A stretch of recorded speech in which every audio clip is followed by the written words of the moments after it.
Welcome back, everyone, and good morning. I have an interesting episode set up for you, and I want to address one of the big questions I think people have had, which is, well, with this train derailment, chemical spill in East Palestine, who is responsible? Why are we not getting real clear answers, really, in terms of investigations or the Biden administration really going there or doing anything? Is it a cover up? Was Trump really responsible? Is it trying to frame it because he got rid of a train brake law in 2017? Well, I'm going to answer all these questions today, I think, at least give some good evidence that will help us draw some maybe useful connections. Let's put it that way. Also, folks, I want to talk about the CDC doing something very strange. I saw rumors of it, and so I went and confirmed it. The CDC, for some strange reason, updated its toxicological profile on vinyl chloride, the chemical that was spilled in this crash, just right before. It was the same month at least, just right before this crash took place. Not saying it says anything, but it is strange. And notably, one of the things I noticed because I was comparing the archives with what with the altered version now. It looks like they removed the public profile or the public warning document from it. They removed that both from the content and from the intro, which is very strange in my opinion. Although again, doesn't say anything. It's just, you could say it's a weird coincidence, but it's weird. Folks, that says jump into the first stories for today. For those of you on YouTube, Twitter, Facebook, Rumble, we will jump over exclusively to Epoch TV after about 25-30 minutes or so. I also have some really interesting. I'm taking a new approach today. I went and kind of refined what I want to talk about, and so I don't normally do full scripts, but just for this part, I wanted to do something a little tighter. So let me know what you all think. But let's jump into it because I want to talk about the question of, was Trump responsible for the train derailment?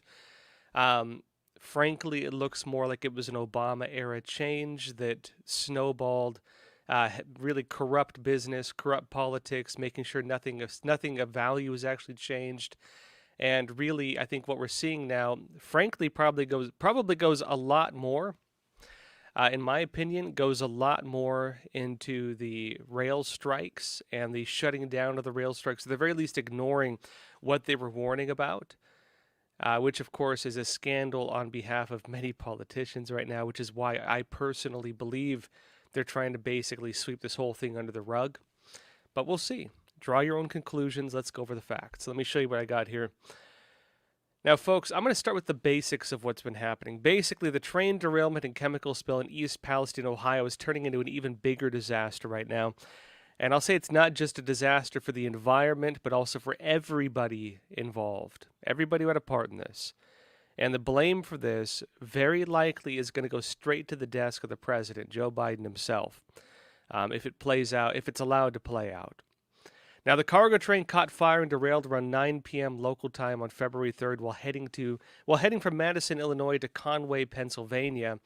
Among the train's approximately 50 cars, 10 of those were, at least according to reports, carrying hazardous materials, vinyl chloride being the one that got the most attention because it's apparently the one that's the biggest problem. It's a deadly carcinogenic substance that gets into your kidneys and can kill you. And I think we're seeing the effects of that, especially on animals in the area. Now, folks, facing a crisis where fires in the train threatened to ignite other cars and possibly lead to an explosion, the responders decided to release the hazardous materials and set them on fire. That, of course, created massive plumes of toxic smoke, which then blackened the sky in surrounding areas, actually heading toward Canada. Now, local residents, interestingly, were initially told by the EPA, the Environmental Protection Agency, that the black clouds represented no threat, but reports from locals showed pets coughing and dying, and of course, it led to even deeper concerns over whether there was actually a threat to humans. Now, conditions in the initial evacuation area even got worse. Locals returned. They found that the local wildlife, birds, fish, etc., were dying off. The main concern for locals who were going back to their homes was the drinking water, mainly, although, of course, the air in general was of concern. Generally, folks, they were told the water was safe to drink. Locals are now being told they should drink bottled water for the time being. They're hearing mixed narratives on this. The Ohio Health Director, Bruce Vanderhoff, said at a press conference, "For right now, I think bottled water is the right answer." And then added, "I would be alert and concerned, but I think I would probably be back at my house." You had other officials coming out drinking the water on TV and saying it's safe to drink. Yeah, you be the judge, right? You do what you do you. If you think it's safe to drink, go for it. Now, on this, Tiffany Kavalik, the head of the Ohio Environmental Protection Agency, the EPA's Water Management Subdivision, also said in a news conference that a plume of chemicals had made its way into the water supply and was heading down the Ohio River. That's a major source of drinking water for millions of Americans. It's now moving downstream, she stated, towards, she believes, West Virginia, Huntington area, roughly. But she said that basically these are fire combustion chemicals. That doesn't make it clear what they are because vinyl chloride was of course, a fire combustion chemical. So it's not clear what she meant by that, whether it's vinyl chloride or something else. But she alleged that since the chemical will be diluted in the water, they did not believe it would be a concern to people's health. Again, you be the judge. After that, the EPA chief, Michael Regan, visited the Ohio train derailment site and told everyone something interesting: to trust the government. Let me actually show you this clip. This is EPA chief Michael Regan visiting this site, and given all these concerns, this was the response. This was the official response from the EPA, folks. Let me play that for you.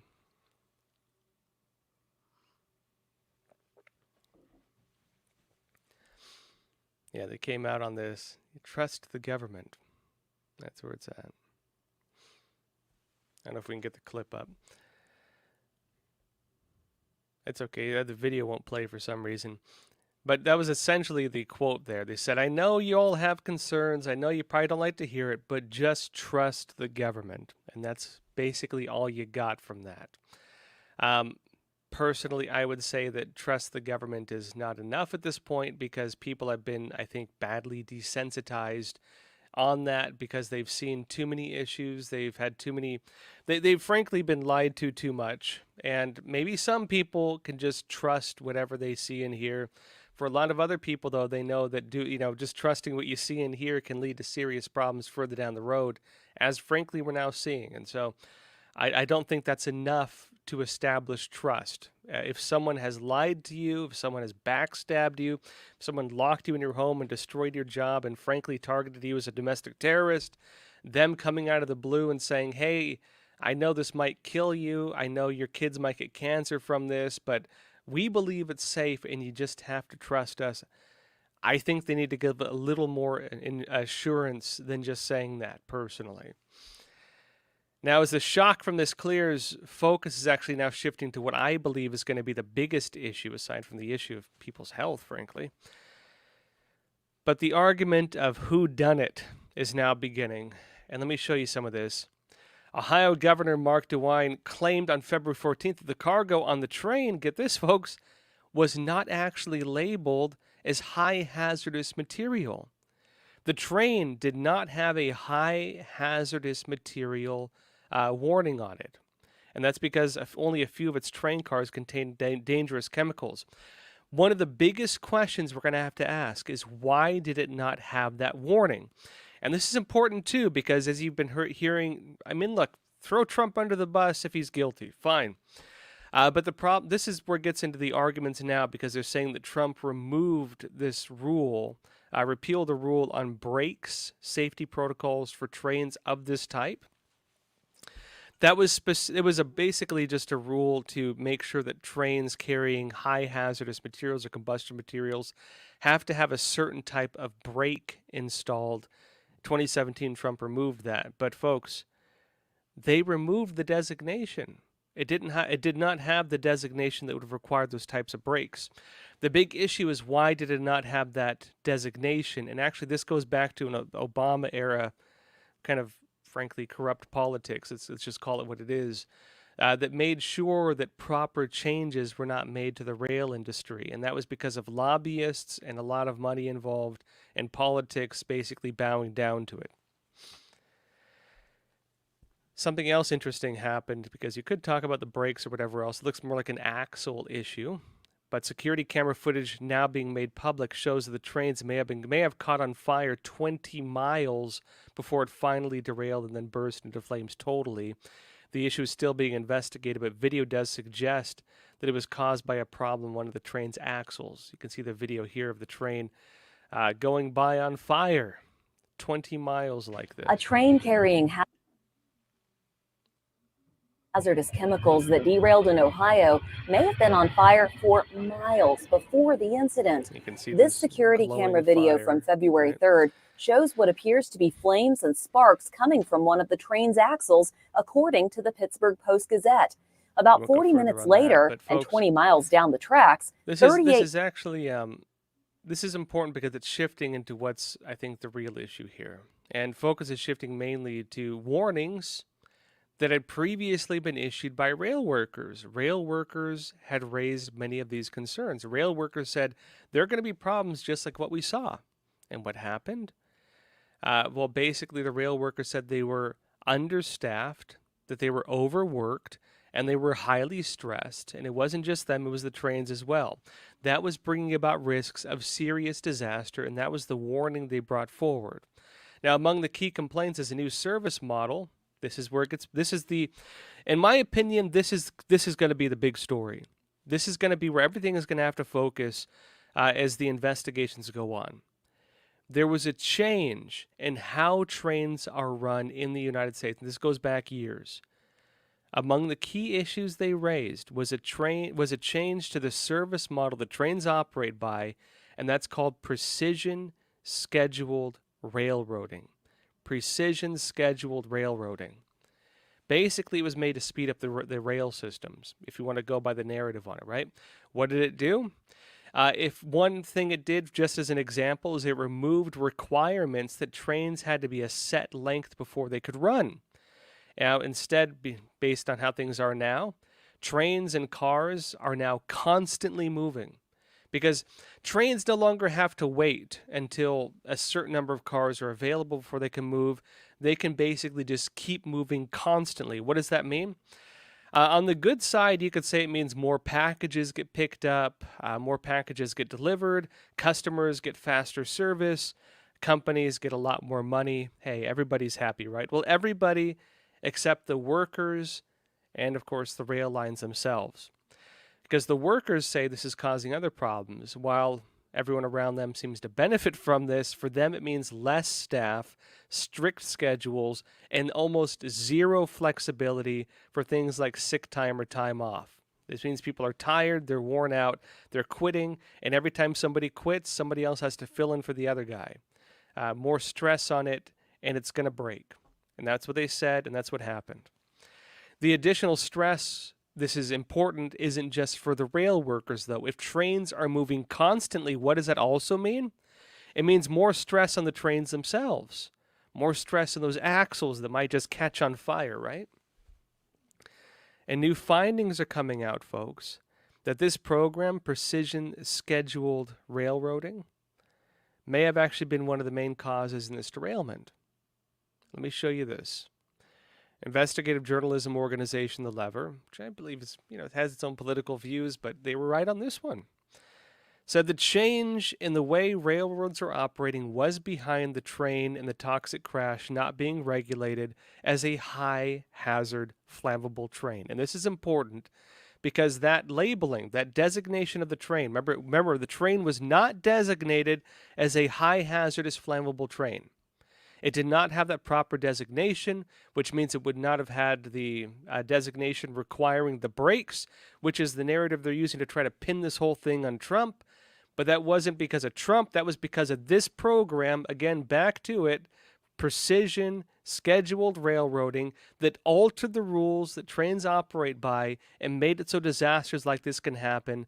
And there's a long series of basically back rubbing, I scratch your back, you scratch mine, political business deals made all through the Obama administration that made sure these gaps weren't closed.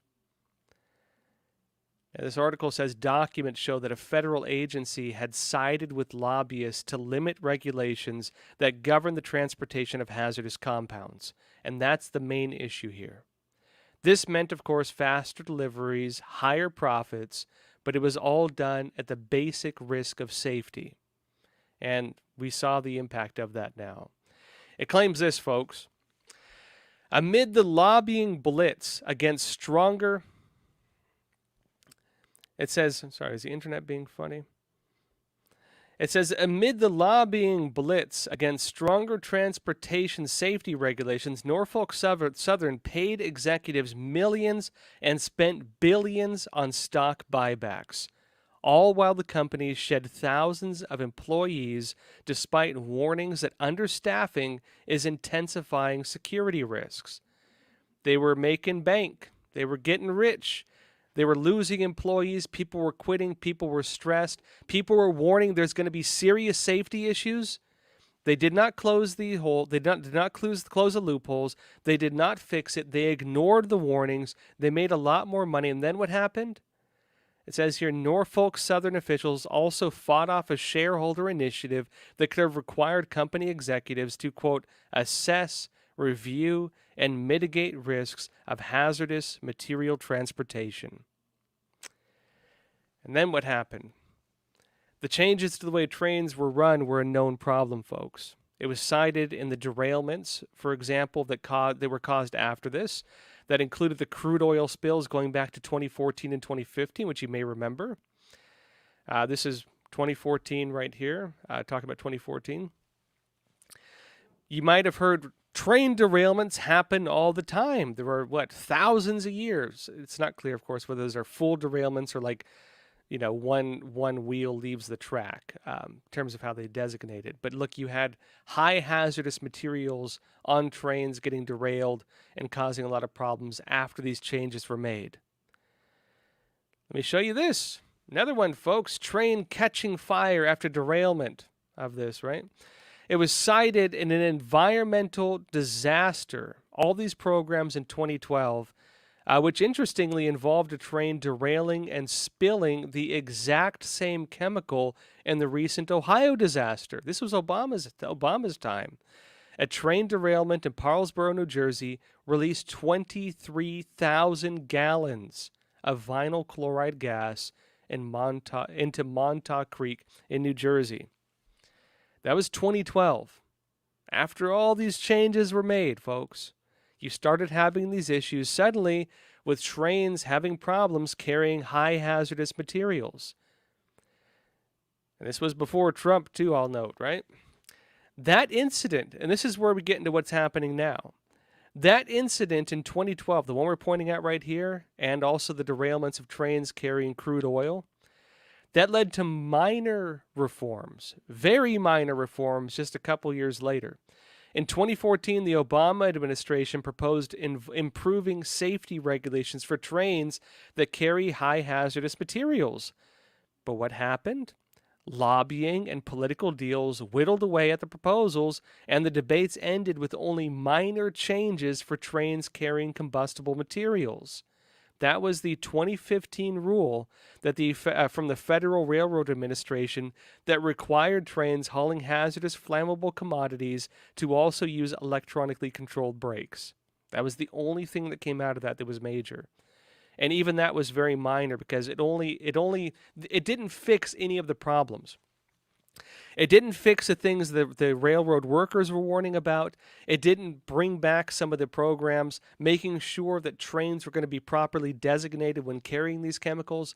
All it did was made a tiny rule that affected the brakes on some of these trains, and only if they get the designations which were being denied under the broader programs. And that's what they're pointing to now. That ruling was repealed in 2017. That was under the Trump administration. And while that was again a concern in the recent crash, and that's of course what people are pointing to now, the fact that the Ohio train was not even categorized as a high hazardous flammable train, what did that mean? That means the rule was likely too narrow to have impacted this. That repealing of the rule would not have even applied to this. It did not even affect this because it was not even designated as such to have the types of brakes installed that Trump canceled. In other words, that policy people are pointing to, that part of history people are pointing to, would not even apply to this. It's gaslighting in the purest sense of the word. They committed real, serious problems.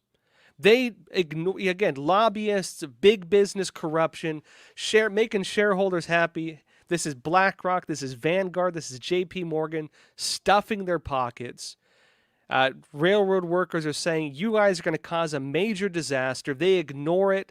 They make a very minor change in the Obama administration. Trump says this thing's stupid, gets rid of it. That would have not even applied to this, but still they blame Trump. In my opinion, if Trump's responsible, blame him. But in no way is there a connection here. And that's the problem with this.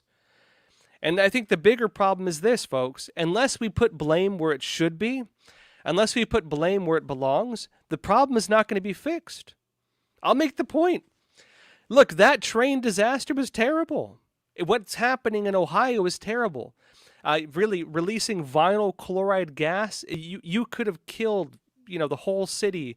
You could have killed that whole town if people had not gotten out. Imagine if that happened in like Pennsylvania or like downtown, Pennsylvania. Imagine if that happened in New York City. Imagine if in a major city there was a crash with chemicals like this. And first of all, not even if you don't even burn it, but you just release it, you're going to gas and kill who knows how many people if you don't properly evacuate them. And could they have even evacuated a major city in time had this happened in a major city? Because you would have had congestion, people wouldn't have been able to get out. The problem is not going to be fixed if we don't put blame where it belongs. And the gaps that really caused this are not even being talked about right now.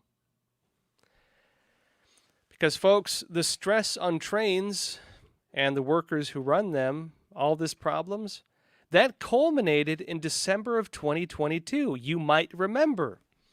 What happened in December of 2022, less than 2 months before this derailment? If you remember, rail unions were threatening to strike. Do you remember that? The rail unions were threatening to strike. And then what happened? Right? They were warning about potential disasters. They were warning about all the problems they were seeing. And they were saying, hey, this is a real serious risk, not just to our personal safety, but to yours as well. Congress voted to block the strike. And then President Joe Biden signed the bill. And in December of 2022, Time reported this is Time, folks. This is not some far-right media. This is Time. Reported, quote, Joe Biden and Nancy Pelosi successfully rallied rank-and-file Democrats to side with railroad executives over their workers. And in doing that, it states, Biden signed into law a measure that makes a rail strike illegal. That's what happened. And in my opinion, the fact that these officials are not even visiting the site, the fact that these officials don't seem to care, is probably because they don't want to address what caused it, because their hands, maybe not if blood, have toxic chemicals all over them. And regardless of how this unfolds, folks, this toxic crash is the culmination of problems that were already known and that has likely been warned about for years. And as the investigation unfolds, I'll say it now, unless they can sweep this under the rug, it's likely going to shift along the full process of how this happened. That means going from high demand on the railroads, the very beginning of all this, the changes to the way railroads are run, to the corporate lobbyists who basically made sure these changes were not rolled back, to government policy that worked hand in hand with the corporate lobbyists because they want their donations and so on, or maybe they're shareholders, some of them. Then to the workers who tried to warn the nation a disaster is coming, who were then ignored, and finally to the Biden administration order that shut down the possibility of them striking and put a big muzzle on their mouths to make sure they couldn't talk about it, and then sent the workers back onto the field, and then caused a major disaster less than 2 months after that. You want to know why that happened? That's my take on it. Really crazy stuff. And again, look, if Trump is guilty, let him be guilty. But in my opinion, right? Look, I would have no problem saying he was guilty. If the brake law was his fault, throw him under the bus, fine. But the problem was the designation would not even apply to that. It's ridiculous the way that the narrative is going. It's ridiculous the way other media are behaving. And frankly, it's ridiculous the way that people are ignoring really this whole history that should be the main story. What we just talked about today, this should be the story on the front of every newspaper. This should be the story on every major news program. But who's talking about it? I haven't seen it, or I've barely seen it, I should say. Aside from that, there's weird stuff going on. Really weird stuff going on. The CDC, I saw a rumor on this, and this is how I treat things like this, right? I do not regard something as true or false until I can go and look at it. I regard everything as a possibility. I don't think maybe not. I think let me look into it. There was a rumor going around that the CDC had updated its toxicological profile for vinyl chloride right before the spill happened in Ohio. Same chemical that happened, right? Same chemical. Sure enough, folks, I went and looked at it. This is the new page. And let me show you the archive of it, going back just a bit. You're looking right now at the main page. Let me show you the archive. Let me pull that up.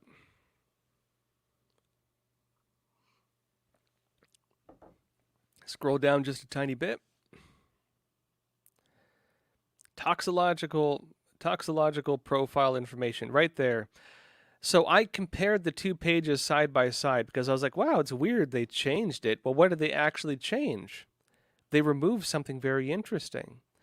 They removed the public health statement. And they removed the public health statement not only from the intro, which is what you're looking at right there, that second paragraph, but they also removed it from the index of links. And so it's not there anymore. It's interesting because it says this, right? It says the focus of the profile is on health and toxicological information. Therefore, each profile begins with a public health statement that summarizes in non-technical language a substance's relevant properties. Why would they remove that? Because that part is what makes this understandable to the general public. That part is what breaks things down in simple language. I don't know why they would remove that. Because according to this archive that you're looking at right now on your screen, this is the one they changed, right? This is the one that they altered. According to this is a normal thing to have on the page. This is the focus, basically. It says, again, the focus of the profiles on the health and toxicological information. Therefore, each profile begins with a public health statement that summarizes in non-technical language a substance's relevant properties. It used to be understood that this was so important to have for general public knowledge that they made this how all these profiles begin. Why did they remove this then? I'm not accusing them of anything. I want to be clear. I'm not saying in any way that this is, some big conspiracy or whatever, but I'm not saying otherwise either because it's weird. This is something, in my opinion, that should be investigated. But let me show you the actual document. This is the public health statement for vinyl chloride. This is the document they deleted. Why did they delete it? Let me pull it up for y'all. It says this.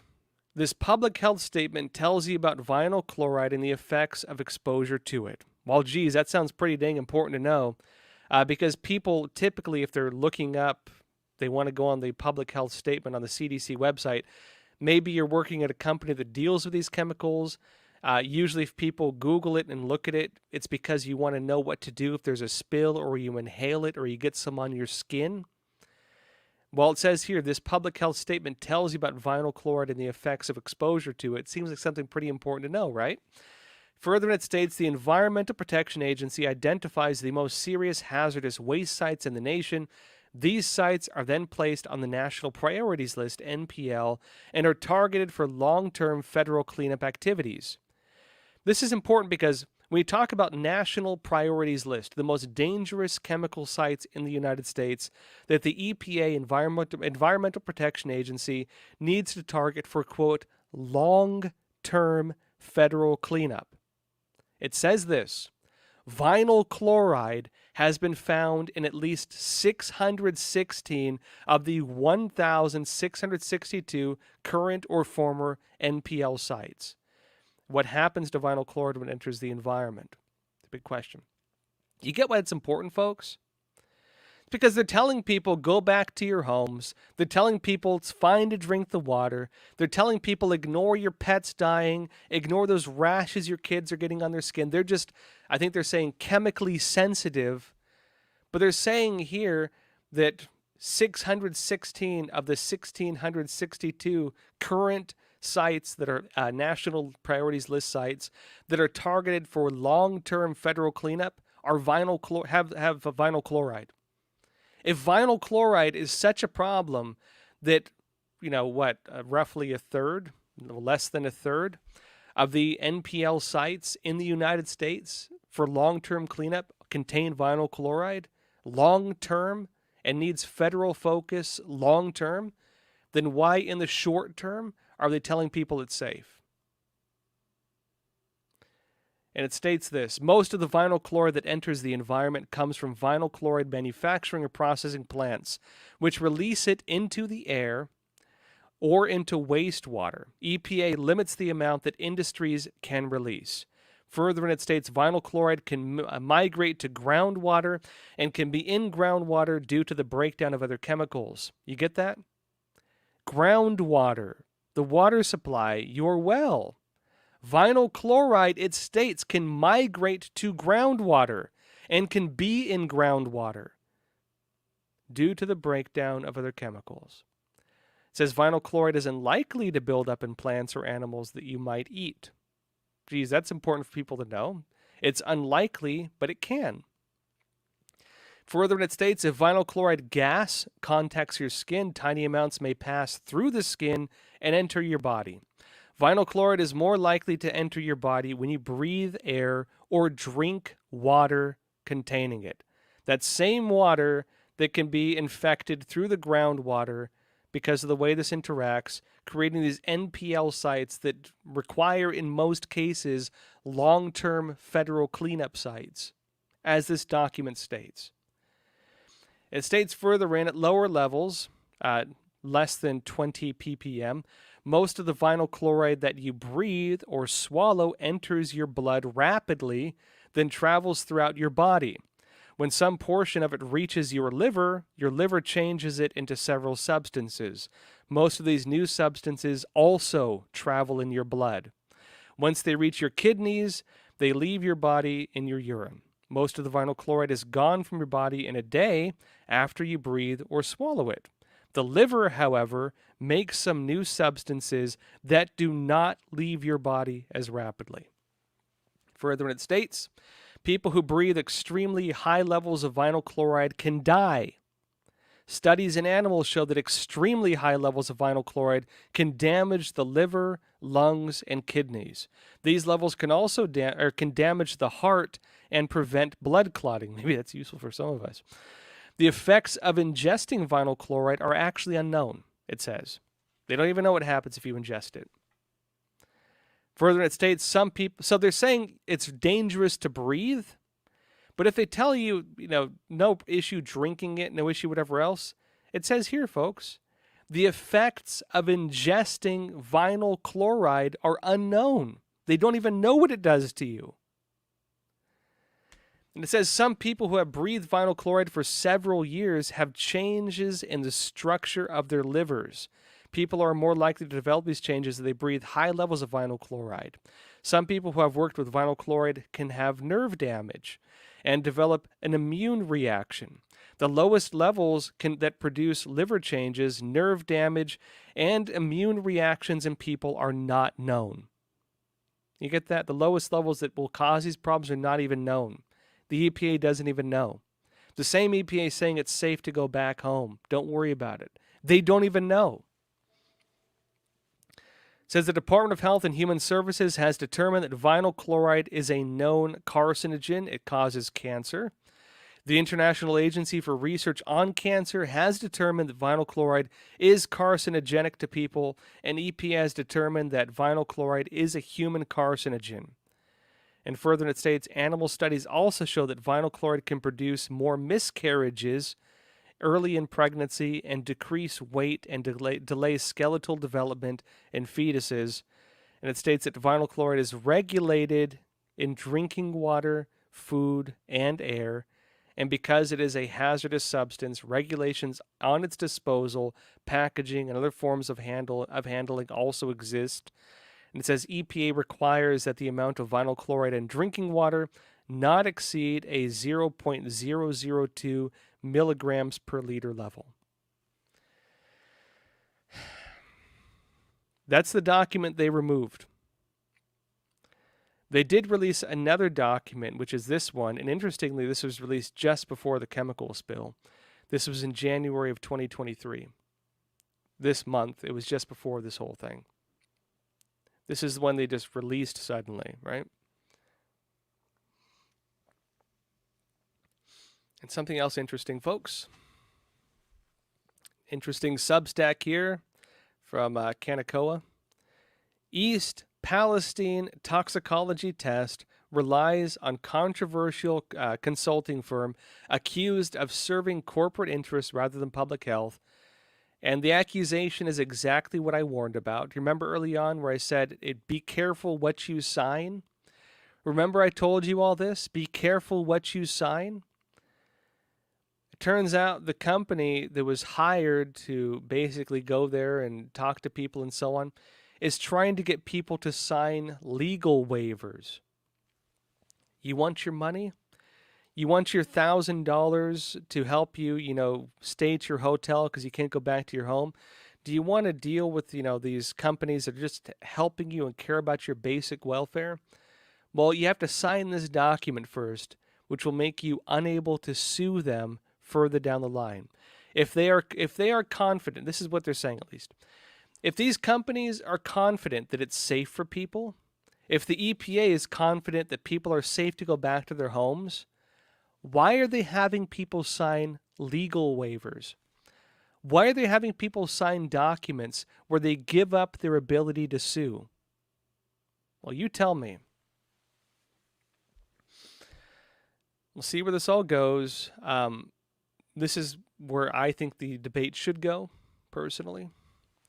Frankly, I think there's a lot to be concerned about here. There's weird stuff going on, very strange things going on, but this is where things are at. I know that the company, actually Norfolk Southern, came out now and said that it was an accident that this legal document was going out. That's a weird excuse to me because I don't hear big corporations accidentally printing out legal documents and then having people sign them, out publicly. That's not an easy accident to commit. Framing an entire legal document people have to sign. It seems like a strange behavior to me, but they said it's an accident. All right, folks, let's jump over to Epoch TV. I want to talk about a few other things. Epoch Times has a reporter on the ground, Jeff Lauder. I spoke with him recently. I'll play that. It's a short, maybe 4-minute interview or so, but I think it covers some important stuff of basically what's happening and what this means for the public in the area and what they're facing. We also talk about the documents people are being asked to sign. I'll play that in a bit. Sorry, it's just over 6 minutes, but it's good stuff.